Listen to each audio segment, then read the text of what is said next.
body, and in this video, it's gonna be a long one, so strap up and strap on. Don't strap on, just strap up, buckle up for the ride. As I'm sure many of you know by now, Bungie dropped a huge weapon tuning patch notes. And in this video, I'm going to be going through all of the patch notes, breaking them down a little bit for you guys, giving you my opinion on each of the buffs and nerfs, and I'm also going to be explaining a few things, especially when it comes to Gjallahorn and Black Hammer changes. I'm going to be explaining why exactly that stuff is happening for anyone that actually wants to know the legitimate reason why things are happening. So before I get started, I will say that if you are here to hear me moan and complain and yell, that is not going to happen. There are some changes that are in this patch that I don't fully agree with, and I will let you guys know what those are within the video. But I'm not going to sit here and complain and moan and get mad and angry. That's not my style. I'll prefer to be like, hey dudes, I don't really understand why you did this, but sure, why not? Or I'll prefer to actually go to the source and tell them that I don't think they need to make these changes. I'm not going to put it in a video just me getting mad at stuff. So I'm just saying that right now, guys. And also, just because I'm explaining something doesn't necessarily mean that I agree with it or that I don't agree with it. I'm just offering an explanation to things. I'm not necessarily saying that I agree or disagree. So now that that disclaimer is out of the way, if you want to hear me moan and you don't like the fact that I'm not being me moaning, then you should not watch this video, because it's just going to be an informative video, an explanation video, and me giving my opinion on the patch notes. But just before I get started, I will have timestamps in the description, so if you aren't interested in hearing about the full patch notes of everything and you just want to hear about my opinion or the patch notes on a specific weapon, then they will all be in the description. You can go to the timestamps and you don't have to listen to the entire thing, because I know this is a long video, and maybe you just want to know about Thorn, maybe you just want to know about my opinion on Gjallahorn, and you don't want to watch the entire thing. So timestamps are in the description. So let's start out at the top with the changes to auto rifles, first looking at the goals of auto rifles. Auto rifle is optimal at close to medium range. Damage, stability, and range are tuned such that players desire stability for reliable close quarters damage, or range for better accuracy and increased damage at a distance. Elevate auto rifles so that they are a more competitive option in PvP and simultaneously more satisfying to use in PvE. So the changes that are going to be coming to auto rifles, we have increased base damage, start damage fall off closer to the player to emphasize its role as a close to medium range weapon, small reduction in base stability, landing shots at optimal range is unaffected, but repeated precision hits require more weapon control to land consistently, and they are boosting the damage by 10% against AI combatants. So it's just an overall buff, basically. They're going to have increased base damage. They're going to be doing more damage. They're going to be better at close to medium range. You're going to want to be using a scout rifle for long range, but auto rifles are going to be buffed in damage, and that's really all I could ask for. It makes a lot of sense. I agree with this change. Moving on to pulse rifles, the goals of pulse rifles is that they are optimal at medium range, but can still effectively engage enemies at close or medium long range. Rate of fire sets a pace for players to track moving targets and then deliver precision damage in bursts. Pulse rifles should feel strong in PvP, but don't become the only competitive option. Additionally, increase their efficiency as a PvE weapon. So the changes that are coming to pulse rifles are we have reduced base damage of the medium rate of fire by about 2.5%. PvP bursts to kill all precision hits is 2 or 3 depending on the victim's armor stat. Small reduction in base stability, a burst should still land all shots at optimal range, but 3 precision hits will require more weapon control to land consistently, and they're also going to be increasing the magazine size for all base inventory stats. So I'm pretty okay with this. They're nerfing them a little bit. They're making it a little bit harder to land those bursts, because as it is right now, and it's going to continue to be pretty much, is that 2 or 3 bursts are going to kill your enemy. That's what's going to happen. But they're reducing the stability by quite a lot. So if you do actually want to land those precision shots, you're going to have to use your gun skill. You're going to have to use your actual skill to get those kills as fast as you want to get them. And increasing the mag size, I'm fine with this as well, because a lot of pulse rifles have a very low mag size. Some of them do, not all of them. but a decent amount of the good ones do have a low mag size, so I am perfectly okay with these changes as well. I did worry that with nerfing hand cannons, pulse rifles would just be super strong, but with this change, it looks like they're going to be in line with everything else. Moving on to scout rifles, the goals for scout rifles are that they are the best primary weapon for long-range engagements. They should perform best when landing paced precision shots. Rate of fire and optics are tuned so that scout rifles are a little harder to use effectively close in. The changes that are coming to scout rifles, we have increased base damage from medium to high rate of fire scout rifles. PvP, it does not affect time to kill in PvP on a guardian with full health. Increased magazine size for all base inventory stats, reduced final accuracy when firing from the hip, fast firing outside of ADS will be less accurate, boost damage by 5% against AI combatants. So they're basically just trying to make scout rifles be the long-range weapon that it's supposed to be. It's supposed to be a weapon that is the best at long range. You're not supposed to be getting outgunned by Hawkmoon across the map when you're using any kind of scout rifle. So that's what the changes are all about. They're just about bringing it in line with everything else and making sure that if you want to be far away from people, that you actually do choose a scout rifle over any of the other weapon types. Now moving on to the mighty hand cannon. The goals for hand cannons are that they are optimal at close to medium range. Hand cannons are optimal when shots are paced, but become less effective when fired quickly, rewards agility under fire, precision targeting, and snap shots, and hand cannons cannot reliably compete with scout rifles at long range. The changes to hand cannons: start damage fall off closer to the player to limit long range lethality. Basically, they're making it to where your range is not as good. Small reduction in ADS accuracy, targeted at making long range snap shooting less reliable. Reduce final accuracy when firing from the hip. Fast firing from the hip is also less reliable. Reduce the magazine size for all base inventory stats. Reduce base optics, aka the zoom, for all hand cannons. ADS now grants more width in favor of depth. So what this change is basically happening, if that's just a load of mumbo jumbo for all of you to think about, they want it to be close to medium range. They do not want hand cannons to compete with scout rifles. Scout rifles are going to be the best when it comes to long ranges. Now, of course, we do have auto rifles that are going to be best at close to medium range as well. So what the difference is going to be between auto rifles and hand cannons is that if you're someone that just kind of likes to spray and run in there, then you're going to want to use an auto rifle. If you're someone that likes to be very, very, very specific in your hits and you want to be very accurate, then you're going to want to be using a hand cannon. And this is kind of amplified by the fact that they are reducing the mag size, because you're going to want to take your time to make sure you hit those shots and that you're not wasting any of them, because you're going to have to reload a lot faster than you do currently. So I'm okay with these changes. Hand cannons definitely need to be brought down. There's no way that any hand cannon, whether it's exotic or legendary, should be able to outgun a scout rifle at a long range. It just should not be happening, and I think that these changes are hopefully going to bring it in line to be what it was supposed to be from the beginning. The hand cannons are supposed to be, if you're a really accurate shot and that's your kind of playstyle, you'd like to take your time and be very accurate, hand cannons are for you. So I'm hoping that that change is actually going to make that happen. Now we are on to the special weapons, starting out with the annoying, for a lot of people, shotguns. Goals for shotguns is that they should be most effective at very close range, obviously. Complements melee attacks and other close quarter class builds. Offensively closing in on an enemy with a shotgun is a risk-reward timing game. Curb shotgun effectiveness in PvE slightly to reintroduce some risk when closing in on a powerful enemy. The changes that are coming to shotguns: shotgun perks that enhance lethality at range should be less effective when combined with a high initial range stat. They are reducing shot package accuracy buff by 30%, that's pretty big. Rangefinder is going to be adding 5% base range increase on ADS, it was 20%, so that is another big reduction. They're going to be reducing precision damage multiplier on shotguns by 10%, and they're reducing damage against AI combatants by 10%.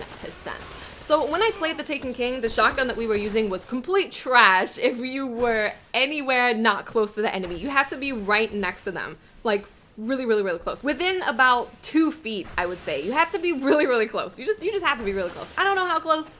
but you had to be really close. Now, we don't really know how these weapons are going to perform, like the Matadors and the Party Crashes and the Fell Winners of the game, but they are reducing the effectiveness of a shot package by 30%, which is a lot. I don't know if it's going to be enough to make it be what shotguns are supposed to be, but it is definitely a good start, and I think that that's a significant reduction to hopefully make it be where shotguns are doing what they're supposed to do, because there's no way that shotguns should be what they are right now.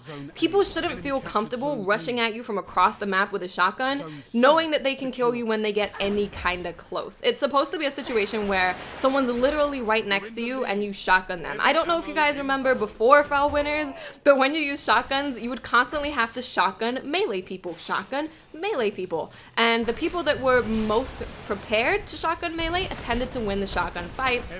Now you don't have to even shotgun melee because your shotgun kills people from so far away. So I'm hoping this does tune shotguns down enough, because I don't like the way that shotguns are right now. I do use a shotgun, but I don't like the way that they are right now. They should be used for extremely close quarters. Now moving on to fusion rifles. The goals for fusion rifles are that they are optimal at mid-range, where targets are easier to track, but they're not close enough to attack while charging up. Requires combat foresight and the ability to predict a target's movement to use successfully.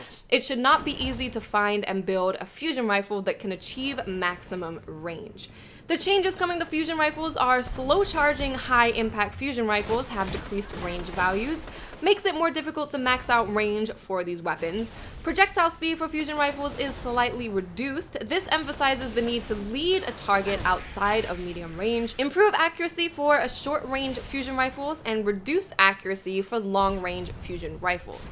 So I don't really understand this change. This is the one change that I'm kind of a little confused about, because fusion rifles are not in a good place right now, and this feels like more of a nerf, although I'm not entirely sure. Basically, what it seems like they're trying to do is that they're trying to make these an option for medium range, right? Like they said. So not close enough to use a shotgun, not far away enough to use a sniper rifle. And that's definitely the role that they should play. But they are reducing the projectile speed for fusion rifles. So that seems like it's gonna make it harder to use fusion rifles, not easier. I don't know if it's gonna mean that using fusion rifles, you have to be a little bit more skilled and you have to project where people are going. You have to actually think about where your enemy's gonna be and not just shoot it. But it does seem like it's gonna be a little bit more difficult to use fusion rifles. Maybe they're buffing them. Maybe there's a buff, but in order to take advantage of that buff, you have to be more accurate. I don't know. This change kind of confused me. I don't really think fusion rifles need much doing to them. If anything, they needed to be brought up a little bit, but not to the point where everyone was using them and they were ridiculously horrible. They should be a medium range weapon where they can outgun shotguns when you have someone rushing at you with a shotgun. That's what they should be. I want to know what this change is gonna feel like, but yeah, just not really sure about this one. Not really sure how I feel about it. Next, we have sniper rifles, where the goals are that sniper rifles are optimal at long range and difficult to use for medium to short range combat. Sniper rifles reward thumb skill with high damage against precision targets. The final round perk on snipers should still require precision shots. So the only change that is happening to snipers is that final round on sniper rifles buffs precision damage only, not base damage. So you're not going to be able to one-shot body shot people with final round, basically.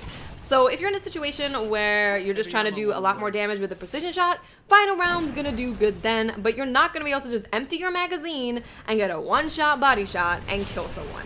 It should not have been in the game in the first place. They removed it from all of the recent sniper rifles, and now it's gonna be nerfed. So I'm very happy about this change. I'm sure you guys know that I don't like people that purposely fire off their rounds to just get the one shot. Don't have a problem with people just having final round, but purposely trying to take advantage of that perk, I am not a fan of. So I am definitely very, very, very happy about the sniper rifle changes. And lastly, before we get into exotic weapon specifics, rocket launchers, the goal is that they deal massive AoE damage from a distance and that they are optimal when placed in the middle of a group. So the changes that are going to be happening is that there's going to be a slight increase in base blast radius. Grenades and horseshoes proximity detonation is going to be reduced. So I'm okay with this. I think that Procs det. I think that Grenades and Horseshoes has taken the skill out of using a rocket launcher completely. You don't even have to aim it. You barely have to aim in the direction of a person, and it will explode and it will kill them. What this change is gonna do is you're gonna have to actually aim it a little bit more for it to hit the target and detonate. So I'm okay with this. Hopefully it's enough to make procs det not be crazy the way it is right now, and it actually requires some skill to use a rocket launcher. But we'll see. We'll see how it ends up working out, but I'm glad that they noticed that proc stat was a little bit of an issue. Now we are on to exotic weapon tuning, where we are specifically looking at the changes that are happening to specific weapons. First off, we have Hardlight, where the changes that are coming is that they are increasing the base stability to 80. It was 65. They are increasing the bounce count for Hardlight projectiles, and Hardlight projectiles are not affected by damage fall off. I don't know if this is going to be enough to make this weapon really good. They are increasing the stability by a decent amount, so hopefully that makes it not a wild crazy horse that you're trying to tame. But I don't know how good the projectiles are going to be. Obviously that's something that is very unique about Hardlight. That's its exotic thing. But I don't know how, I just don't know how good the projectiles are going to be. That's something that I'd really have to use and see for myself. But I'm glad that the stability is being increased. But again, I'm not sure if this is going to be enough to make people want to use it in PvP. Anyway, maybe for PvE it'll be super helpful with projectiles flying all over the place, and everyone will just use Hardlight and there'll just be projectiles everywhere and it'll be awesome. But I don't know how good this is going to make this weapon in PvP. Next up we have Necrochasm, who we all know needs some love.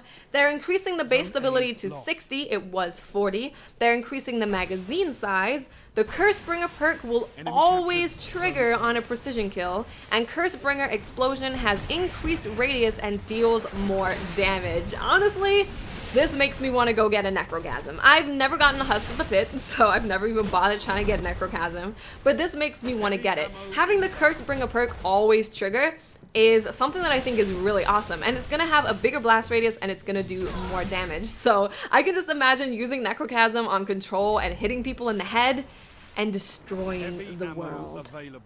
That's my thoughts. I don't know if it's gonna be that good, but it definitely sounds like it is a huge improvement to what it was before. I personally want a Necrochasm after reading this update. Now moving on to a weapon that I have a lot of experience with, that is the Last Word. They are reducing the range stat to 10, it was 20. They're reducing the stability to 20, it was 30. They're reducing the effective range while in ADS, increasing accuracy and precision damage aim assist scale when firing from the hip, and they have fixed the bug with hip fire damage bonus applying incorrectly. So that bug definitely needed to be fixed. For sure, for sure, for sure. There's no way that you should be getting the crit damage or the extra damage when you're not firing from the hip. That's the whole point of the Last Word, is to fire from the hip and get increased damage. So I'm very happy that that bug is being fixed. In terms of this nerf to it, I think it's great.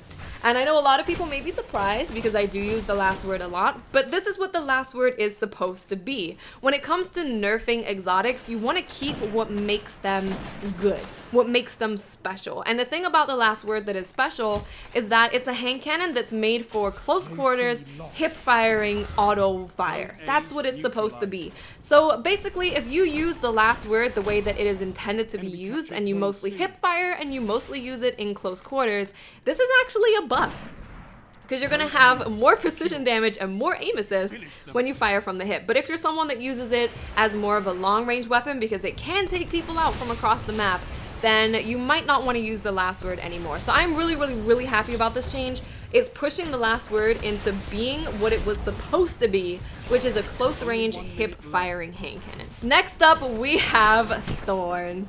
Oh, Thorn, Thorn, Thorn. How I just hate you. I just hate you. And I'm gonna show you guys this graphic really quick. This is a graphic that shows the equipped primary weapon popularity in PvP. As you can see, Thorn is way higher than even the Last Word. You know, you think about the Thorn and the Last Word being used at a similar kind of rate. That's not true at all. Thorn is way higher, like way higher than any other weapon in the game, including the last word, which is arguably the second most powerful weapon in PvP. So that definitely put things into context for me. It was like, wow, yeah, Thorn is a real problem. So the changes that are coming to Thorn, they are reducing the base damage of Thorn's Mark of the Devourer, which is the damage over time, to roughly 1/3 of what it was in PvP and PvE. But what they are doing is they are allowing the damage over time to stack up to 5 times across multiple landed projectiles. This is a net buff for Thorn's damage over time, but reduces the lethality of the weapon in PvP. So basically, it's not gonna 2-shot kill you anymore. I know a bunch of people will be thinking, oh my god, they basically buffed it, you're gonna be landing shots and it's gonna be crazy damage, but by the time you land enough shots on someone for it to actually build up a decent amount of damage over time, they're gonna already be dead. So yeah, I like this change. I would honestly prefer that you just take Thorn out of the game. I would just be like, you know what? We messed up. We are Bungie. We messed up. Thorn is a horrible weapon. We're getting rid of it. I'd be like, okay, cool, take it out. I don't want it anymore. I'm sick of seeing it. I never want to see it again.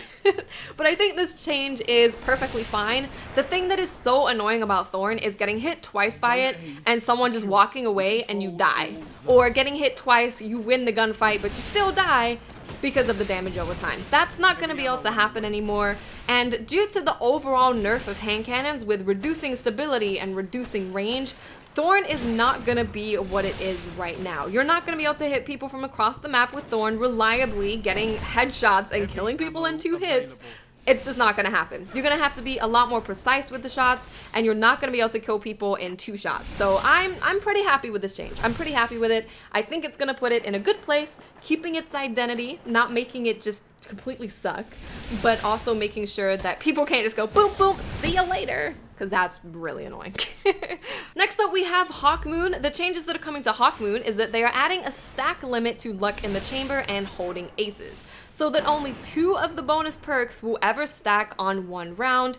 This is to prevent the Hawkmoon one-hit killing full health players in PvP. They're also adding 2 rounds to Hawkmoon's magazine size when holding aces is unlocked, and luck in the chamber damage bonus is reduced by 3%. Now, I'm someone that doesn't really think that Hawkmoon was that much of an issue. I've legitimately never been one-shot killed by Hawkmoon. It's never happened, and I play PvP a lot. A hell of a lot. And it's never happened to me, and I honestly don't really find it an issue. The one thing that I found an issue with Thorn is its range. I understand why it has longer range, because obviously it's a slower firing hand cannon, but I don't think it should be able to compete with scout rifles. But with the overall nerf to hand cannons, as I said before, you're not going to be able to do that with Hawkmoon anyway. So I think this change is fine. I don't think that you should ever be able to one-shot people, regardless of how rare or common it is. So I do agree with the fact that you're not going to be able to one-shot people. Adding 2 rounds to the Hawkmoon's magazine is going to make luck in the chamber happen a little bit less often, I think, maybe. So I'm okay with this change. Again, I was not totally against Hawkmoon or thought it was a huge issue, but I like the fact that you won't be able to one-shot people anymore. Now, moving on to Icebreaker, they are making a change to where the increased recharge time for Icebreaker rounds to 1 every 8 seconds, and it was 1 every 5 seconds. I don't really know why this was changed. Okay, I understand it, but I don't necessarily agree with this specific change because no one really uses Icebreaker anymore. Everyone just uses Gjallahorn for everything, which we're gonna get to later, but people don't really use Icebreaker anymore. I totally understand that they don't want people to just sit at the back and just shoot a boss with their Icebreaker and not have to worry about picking up ammo or anything like that. But yeah, I don't think it was really necessary. It's not making a huge change, to be honest. It's not like a huge change, which is why I think it's even less necessary. But yeah, I mean, it's fine. It's cool. No one really uses it anyway because of Black Hammer and Gjallahorn, but maybe the reason why they're nerfing it a little bit is because people are going to want to use it more after the changes to those other weapons. But I don't think it was super necessary. But again, I do understand why they're doing it. They don't want people to play very passively against bosses or whatever it may be. They don't want to have this very passive playstyle where you never have to put yourself in danger to get ammo. I get it. I do get it, but I don't necessarily think that it was 100% needed. Now, Now moving on to No Land Beyond, the changes that are happening, they are increasing weapon handling for faster time to aim, ready, and stow. Adjust sights to fix overall lap parallax issues while aimed.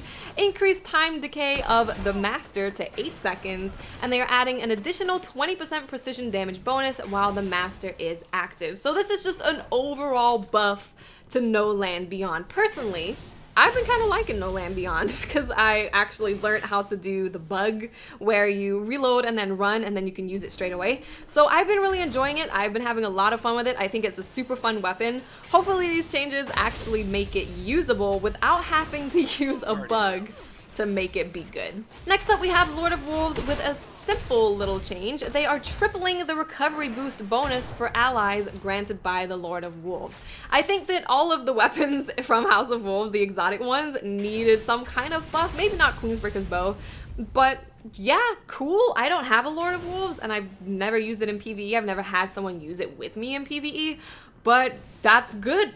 Buffing it is good. I'm just gonna say, but buffing it is good. Now moving on to Black Hammer.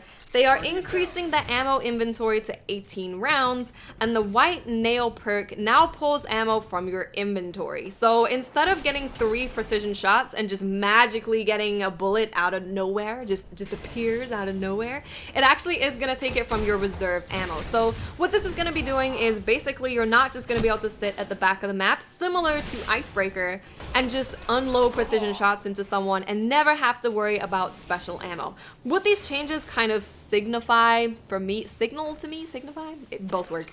What they kind of show me is that they want people to be engaging with their PvE experiences a lot more than we currently are. They don't want people to sit at the back of the map shooting something and be like, okay guys, let's go. If you've ever played the Valis to Arc strike, you will know that when the tank drops down, it's super easy, ridiculously easy, completely negates that encounter altogether because you can just keep shooting it with Black Hammer. So I understand this change completely.